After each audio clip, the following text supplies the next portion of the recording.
We're back here at Dentistry for Madison, the office of Dr. Jay Hazen here on our show, Wisconsin Family. And I'm so excited to be talking to Dr. Jay Hazen himself. And we also have a new doctor with us. This is Dr. Chris Tamson. How are you guys? All right, good. Good to have you with us. So we're talking a little bit about hygiene today, something that's very important when it comes to the teeth, because when we get our adult teeth, those are the only teeth that we're going to have for the rest of our lives, ideally anyway.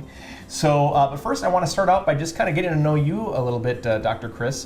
Tell us a little bit about yourself, what brought you here to Dentistry for Madison, and a little bit of what your history is. Yeah, well, you noticed the name. They spelled it right, which I'm happy about. Very good. I'm actually from the Milwaukee area. Okay, great. That's where I was practicing after I got out of dental school. It's Marquette Dental School, right where Dr. Jay went as well. Oh, great. So we share a lot of the same philosophies and everything connection about dentistry. So really happy to join the team here. Very good. Get to know the town of Madison. So Dr. Chris, can you tell us why it's so important to visit your dentist on a regular basis?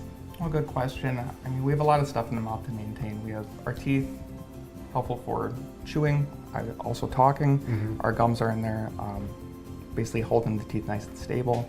And also, we have a lot of other structures. So when I have my patients come in, like, we are going to look at the teeth, the gums, and everything else. And everything else is what we look at with our oral cancer screening. So that's a very serious, and sometimes a lot of these dental pathologies and diseases, they go unnoticed. They're asymptomatic, meaning you don't notice it's even there. So we have the knowledge behind us and the tools here as well to really identify that and really kind of guide our patients in the right direction. That's good to know. You guys have so many services that you offer here when it comes to just, the more traditional dental hygiene, but then also cosmetic dentistry and a whole variety of other things. You talked a little bit about how there's a lot in our mouth that we need to worry about, not just the teeth, but gums, and you mentioned oral cancer. But there's a lot of information out there now that really shows how much our oral health affects the rest of our health. So can you give us some examples of how our oral health can affect the rest of our health? Mm-hmm. Well, I could talk a little bit about that, in that what we're finding, and there are a lot of studies, and there's always studies, and they seem to support, if you read enough studies, they'll support almost anything you want to believe if you read the right one. But one factor that's coming through over and over is the fact that periodontal disease or gum disease is very common in patients that have a lot of other diseases. So we're starting to see some ties from cardiovascular disease to early onset of adult diabetes and some other things that I think are avoidable. And we try to say healthy mouth, healthy body. Mm-hmm. And so it really is true. I see that you can tell a healthy patient when you meet them. And we've watched a lot of patients that weren't so healthy become that way through proper care and maybe a little treatment. That's good to know. Yeah. So then do you guys recommend that you should brush, floss, and use mouthwash every day, no matter what? Several times a day. Several times, yeah, that's kind of the key thing. Right? Our teeth, they're a round surface, and we have surfaces in between the teeth that we need to keep clean as well. So, the toothbrush only can do so much. Right. So getting the floss in there, and then a lot of the mouthwashes too, such as Listerine, they have what we call essential oils in there that actually help get the gum tissue a lot healthier. Sure. Are there certain mouthwashes that are better than others, or that certain types of mouthwashes that should be avoided, or are they all pretty good? I mean, what's the deal with mouthwashes?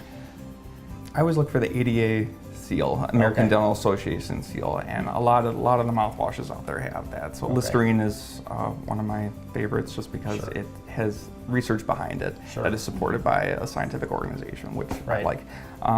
But there's multiple mouthwashes out there that have different purposes as well. So like whitening, sensitivity, all that other stuff as well. So really kind of knowing, having your dentist kind of guide you as to what is going to help you out in the future for your personal plan. Right. What do you think then is the most harmful beverage for your teeth? And would you recommend always using a straw? Well, we see sometimes we can look at a patient and know if they're a heavy soda drinker and a soda drinker with sugar, because the type of decay those patients get pretty much all along the gum line, and you can see the decalcified or the starts of decay on a lot of their teeth simply because of the habits. And it's kind of funny because you can say, do you drink a lot of soda? And they kind of look at you like, how do you know that? But there's a lot of telltale signs. their mouth might be fairly clean, but yet they're getting this decay in these areas that are kind of, they indicate, where they're probably coming from. So I would say the heavy sugared sodas, we have so many wonderful naturally flavored waters now. If you need something other than simple water, there are a lot of waters that have some great additives in them that are good for us.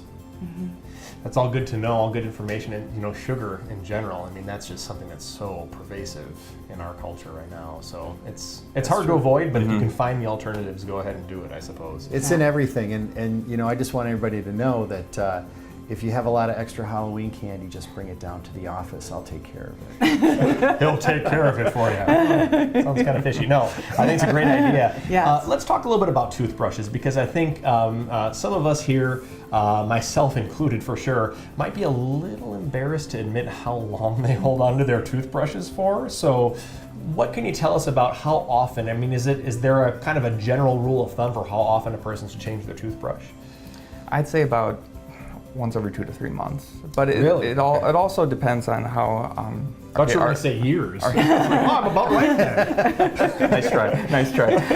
But what I look for also is how forcefully you're using that toothbrush. If you notice that your brushes are very frayed, and actually some of the toothbrushes also come with kind of like a color that fades over time, and once it reaches the end of the brush, that's also a good time to think about replacing it. Yeah, good to know. Yeah, definitely. So, and Jay, what would be your #1 hygiene tip for like oral hygiene tip?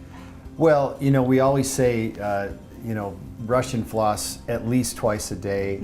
I think reality would probably be getting floss through there at least once a day, not for sure. Yeah. And make sure that you're seeing your dentist on a regular basis. What might be common for some people, like every 6 months, maybe somebody else might be in a better to be seen every 4 months. And your dentist and dental hygienist can let you know that. And, again, healthy mouth, healthy body. And I think that, we're learning so many connections between the teeth and the rest of the body.